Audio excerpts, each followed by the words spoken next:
বালি পাচার মামলায় ফের রাজ্যে ইডি হানা। রাজ্যের ৮টি জায়গায় এই মুহূর্তে ইডি তল্লাশি চলছে।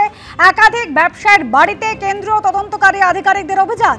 আমাদের প্রতিনিধি প্রকাশ সিনহা এই মুহূর্তে সরাসরি রয়েছেন আমাদের সঙ্গে। প্রকাশ, কোথায় কোথায় চলছে ইডি তল্লাশি? দেখো, এখন পর্যন্ত যে খবর পাওয়া যাচ্ছে ইডি সূত্র মারফত যে ৮টি জায়গায় তল্লাশি অভিযানে নেমেছেন ইডির প্রায় ৪০ থেকে ৫০ জন অফিসাররা। তারা রয়েছেন কলকাতার একাধিক জায়গায়, তারা রয়েছেন কলকাতার পার্ক স্ট্রিট, শর্ট স্ট্রিট এলাকায়, তারা রয়েছেন আমার স্ট্রিট এলাকায়।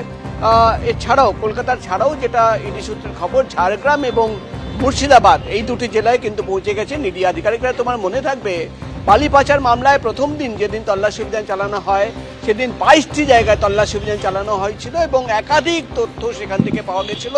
প্রচুর নথি, প্রায় ৫,০০০ পাতার নথি, ডিজিটাল এভিডেন্স সংগ্রহ করা হয়েছিল। এবং তুমি জানো, এই মামলায় যাকে মাস্টার মাইন্ড হিসেবে দাবি করছে ইডি আধিকারিকরা, সেই অরুণ সারাফ, তাকে কিন্তু ইতিমধ্যেই গ্রেপ্তার করা হয়েছে, তাকে দফায় দফায় জিজ্ঞাসাবাদ করা হয়েছে। এবং যেটা ইডি সূত্রের খবর, মূলত আজকে যে তল্লাশি অভিযান চালানো হচ্ছে, ফেক চালান তৈরি করা হতো। ফেক চালান তৈরি করে সেই ফেক চালান মাধ্যমে কিন্তু বালু পাচার করা হতো, অর্থাৎ ফেক চালান দেখিয়ে সেটা কিন্তু বালি পাচার করা হতো। এবং সেই টাকা, কোটি কোটি টাকার লেনদেন হয়েছে। যে টাকার লেনদেন হয়েছে বালি পাচার মামলায়, সেই টাকা একাধিক শেল কোম্পানির মাধ্যমে ঘোরানো হয়েছে, পাঠিয়ে দেওয়া হয়েছে। এবং সেই টাকার আলটিমেট বেনিফিশিয়ারি কারা সেটা খুঁজতে গিয়ে ইডি তরফে দাবি করা হচ্ছে যে একাধিক শেল কোম্পানির তথ্য পাওয়া গেছে এবং একাধিক অ্যাকাউন্টের তথ্য পাওয়া গেছে। যে জায়গায় টাকা পৌঁছে গেছে সেই সমস্ত জায়গায় পৌঁছে গেছে ইডি আধিকারিকরা এবং একসঙ্গে ৮টি জায়গায় তল্লাশি অভিযান চলছে। তল্লাশি অভিযান শেষ হওয়ার পর আমরা জানতে পারবো যে আজকে তল্লাশি অভিযানে কি তথ্য বেরিয়ে আসলো। কিন্তু বালি পাচার মামলায় যেটা ইডি সূত্রের খবর, প্রভাবশালী যোগ কি রয়েছে, আলটিমেট টাকা কাদের কাছে পৌঁছেছে, সেই সন্ধানেই কিন্তু আজকে ফের সকাল থেকে ইডির ম্যারাথন তল্লাশি অভিযান চলছে। ধন্যবাদ প্রকাশ। ২০০২ সালের তালিকায় নেই নাম, আর তারপরই নাকি বাড়ি বিক্রি করে বাংলাদেশে পালিয়েছেন উত্তর ২৪ পরগনার চণ্ডীগড় রোহান্ডা গ্রাম পঞ্চায়েতের দেয়ারা গ্রামের বাসিন্দা মান্নান। এমনটাই দাবি করেছেন প্রতিবেশীরা। শনিবারই মধ্যম গ্রামের মাঠপাড়া আর তার দিন দশেক আগে বিশ্বাসপাড়াতেও দেখা গেছিল এই একই ছবি। কোথাও খাঁ খাঁ করছে গ্রাম, তো কোথাও বাড়িতে ঝুলছে তালা। শেষ পর্যায়ে রয়েছে এসআইআর এর প্রথম পর্বের কাজ। একদিকে যখন এনুমারেশন ফর্ম সংগ্রহের কাজ চলছে, তখন আরেকদিকে সীমান্ত দিয়ে ধরা পড়ছে এই ছবি। কাতারে কাতারে দেশ ছাড়ছেন অনুপ্রবেশকারীরা। এবার উত্তর ২৪ পরগনার চণ্ডীগড় রোহান্ডা গ্রাম পঞ্চায়েতের দেয়ারা গ্রামে এই ছবি ধরা পড়ল। একতলা বাড়ি, তাতে ঝুলছে তালা। প্রতিবেশীদের দাবি, এখানেই থাকতেন মান্নান নামে এক ব্যক্তি। এসআইআর আবহে বাড়ি বিক্রি করে বাংলাদেশে চলে গেছেন। চণ্ডীগড় রোহান্ডা গ্রাম পঞ্চায়েতের দেয়ারা গ্রাম, এসআইআর চালু হতে মান্নান নামে এক ব্যক্তি বাংলাদেশ থেকে এসেছিলেন। এই মুহূর্তে আমরা দেখতে পাচ্ছি তার বাড়ি তালা বন্ধ। প্রতিবেশীদের সঙ্গে কথা বলবো। মান্নান কতদিন আগে বাংলাদেশ থেকে এসেছে? অনেক দিন। কতদিন? তাও অনেক দিন হয়ে গেছে, ৭-৮ বছরের বেশি হয়ে গেছে। এখন কোথায় ওরা? এখন কোথায় সব কাজে টাজে গেছে হয়তো। বাড়ি বিক্রি করে দিয়েছে? হ্যাঁ। শুধুমাত্র চণ্ডীগড় রোহান্ডা গ্রাম পঞ্চায়েত এলাকাই নয়, শনিবার মধ্যম গ্রামের মাঠপাড়া আর তার দিন দশেক আগে বিশ্বাসপাড়াতেও দেখা গিয়েছিল একই ছবি। অভিযোগ, এসআইআর এর এনুমারেশন পর্ব এগোতেই কার্যত মানুষ শূন্য হয়ে গেছে মধ্যম গ্রামের মাঠপাড়া গ্রাম। স্থানীয় বাসিন্দাদের দাবি, এদের মধ্যে অনেকেই তৈরি করে নিয়েছিলেন ভারতের জাল পরিচয়পত্র। আর সেই জাল পরিচয়পত্র দেখিয়ে কেউ তুলতেন রেশন, তো কেউ পেতেন লক্ষ্মীর ভান্ডারের টাকা। কি খাওয়াচ্ছে? ওদের ভোটার লিস্ট, ভোটার কার্ড ছিল, আধার কার্ড ছিল, সব ছিল ওদের। লক্ষ্মীর ভান্ডার? হ্যাঁ, লক্ষ্মীর ভান্ডার না, সবই পেত ওরা। রেশন তুলতো, সবকিছু পেত ওরা।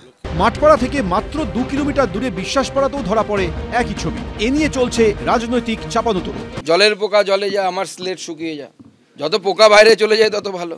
আমার মনে হয় মাননীয় প্রধানমন্ত্রী যে চিন্তা ভাবনা করেছেন যে আগামী দিনে ডেমোগ্রাফিক মিশন আসা উচিত এবং বাংলার ডেমোগ্রাফিকে যদি আমরা বাঁচাতে না পারি, সেই সময় যে জন্য পশ্চিমবঙ্গ তৈরি হয়েছিল, সেই উদ্দেশ্য সম্পূর্ণভাবে বিফল হবে।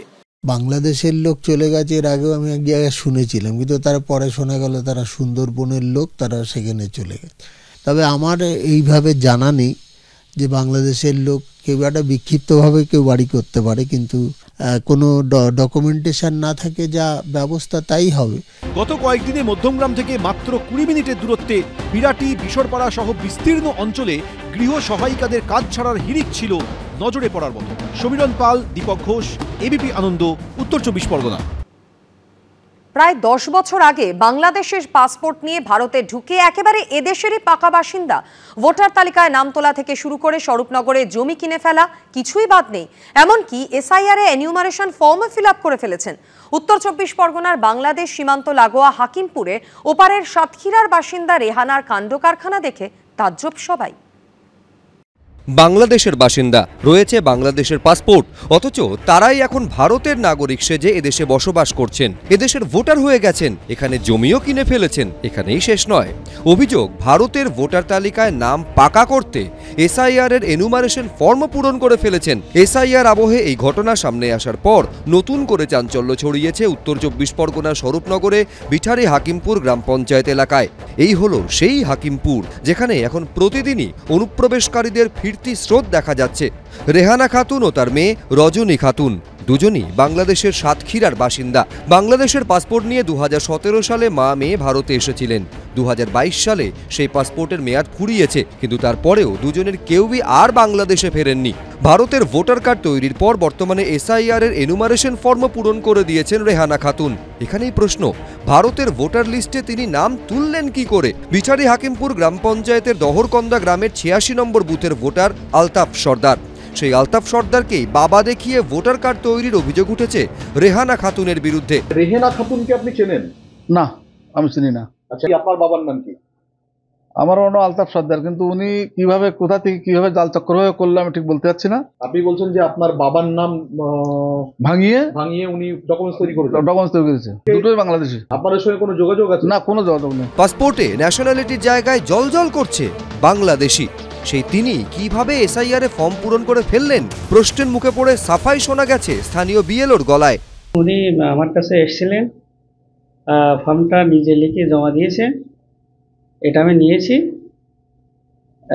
উনি যে বাংলাদেশে পাসপোর্ট আছে কি না আছে সেটা তো আমি জানি না। আমি যতদূর জানি ওটা দহরকান্দা আলতাফ সর্দারের মেয়ে, জন্মসূত্রে এখানে, ও এখানকার স্কুলে পড়েছে, এটা আমি জানি। এই ঘটনা ঘিরে স্বাভাবিকভাবেই শুরু হয়েছে রাজনৈতিক চাপানুতোর। অনুপ্রবেশকারী আপনারা নিজেরা দেখুন, এই যে প্রজাতন্ত্র বাংলাদেশের পাসপোর্ট হোল্ডার এখানকার ভোটার, এই যে এখানকার ভোটার, তার জমির দলিল। এই ভুয়ো ভোট নাম যাতে কেটে না যায় তার জন্য তৃণমূল লড়ছে, এবং এই ভুয়ো ভোটেই তৃণমূল এতদিন জিতে এসছে। এই রেহানা খাতুন, এর জন্মস্থান এখানেই, এর বাবা আলতাফ হোসেন, এখানকার স্কুলেই পড়াশুনো করেছিল। স্থানীয় বিএলও ও তৃণমূলের ব্লক সভাপতি মা মেয়ের পাশে দাঁড়ালেও যাকে ঘিরে চাঞ্চল্য সেই রেহানা খাতুন গোটা অভিযোগ কার্যত অস্বীকার করে নিয়েছেন। আপনার মেয়ের যে ডকুমেন্টস গুলো আছে, মেয়ে কিসের ডকুমেন্টস এর ভিতরে এপারে রয়েছে? এবারে কিছুই নাই, কিছুই নেই। তাহলে বাংলাদেশ থেকে কিভাবে এসেছিল মেয়ে? আমার স্বামী দারু খেতো, মদ খেতো, মাছ খেতো, তো আমার আব্বা মাছ যেতে দেয়নি, ছোটবেলায় নিয়ে চলে এসেছিলাম। বর্তমানে রেহানা খাতুন আর তার মেয়ে এখন মুম্বাইয়ে রয়েছেন, অথচ দুজনেরই এসআইআর এর এনুমারেশন ফর্ম পূরণ হয়ে গেছে। এখন প্রশ্ন হলো, আগামী 16 ডিসেম্বর যে খসড়া ভোটার তালিকা প্রকাশিত হবে তাতে কি এই মা মেয়ের নাম থাকবে? সমীরণ পাল, এবিপি আনন্দ, উত্তর 24 পরগনা। এবিপি আনন্দ, এগিয়ে থাকে, এগিয়ে রাখে।